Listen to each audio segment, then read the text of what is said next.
Welcome to the Ballers PlayMaker instructional video. Whether you are using the standalone Ballers PlayMaker app or if you're using Ballers Basketball Stats, this video will apply. First off, we need to check out our settings before making any plays. Do this by tapping the cog wheels at the top right. Here we have our number of players on offense and defense. Currently I have it set for 0 defensive players. Let's change that to 5. And as you can see, it added 5 defensive players.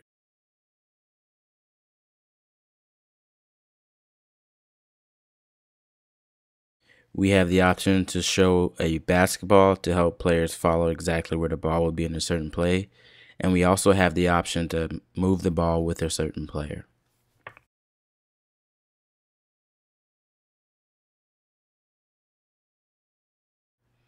Drawing allows us to draw diagrams on the court, and draw trailing line draws a line that follows player movement.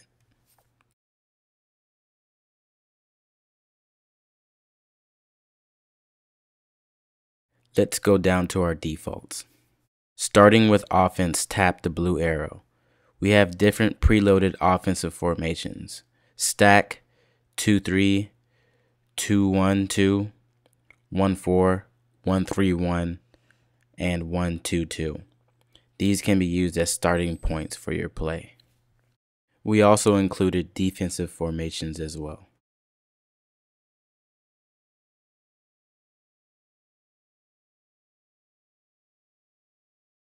To match your preferences, we have line type and line color to choose from.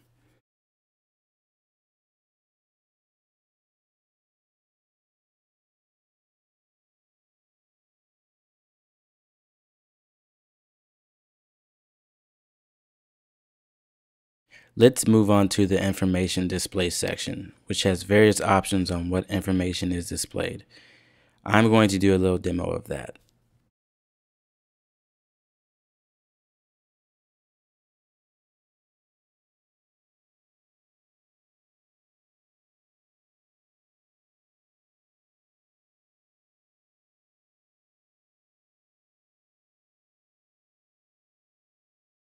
Distance the basket turns on lets you know how far away you are when you touch a spot on the court.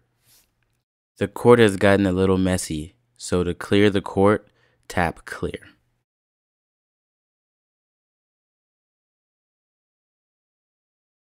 In Game Chart Sync, if you want the game clock, team images, offensive players, and defensive players on the court to display in PlayMaker, turn these options to on, or just tap all.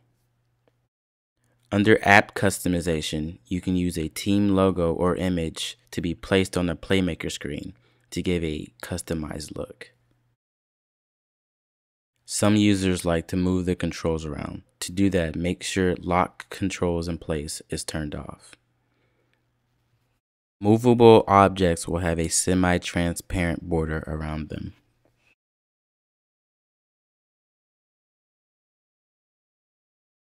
Alright, now that we have our settings to our liking, let's check out substitutions.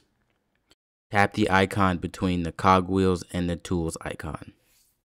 When we first open PlayMaker, it attempts to assign a position to each player on the court. For example, if for some reason you are running a small lineup as seen here with 3 guards, the app will automatically assign positions as seen on the court. We can change those positions and who is on the court by tapping their name, then tapping a position.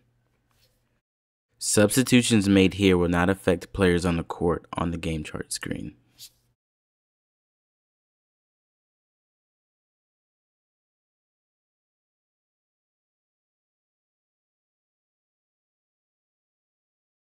Now let's get started and create a play. To start creating a play, tap the record button below the court. Once it says recording step 1 of 1, you can start moving players. If you want to show progression throughout the play, tap the forward button to move to the next step in the play.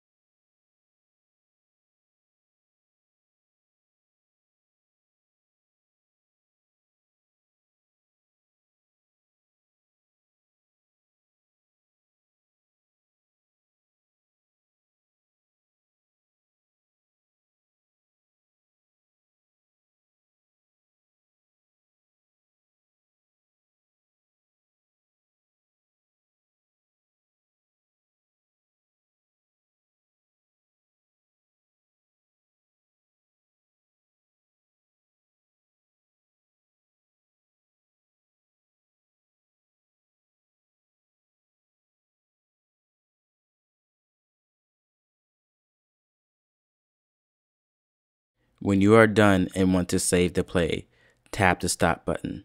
The text next to the record button will now say Save Animation. Tap the record button again to save the play. Enter in the play name and tap Save.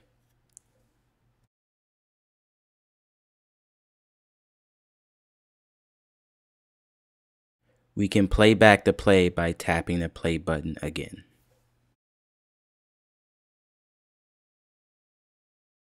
Say you want to add on to the play. First, you must play the play first, then after the last step, tap Add. This will allow you to add more steps to the play.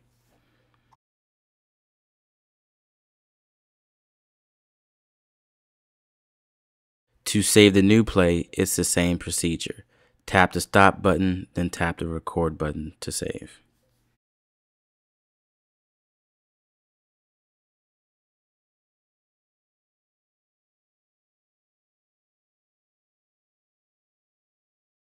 To move the players back to the default formation, tap Reset.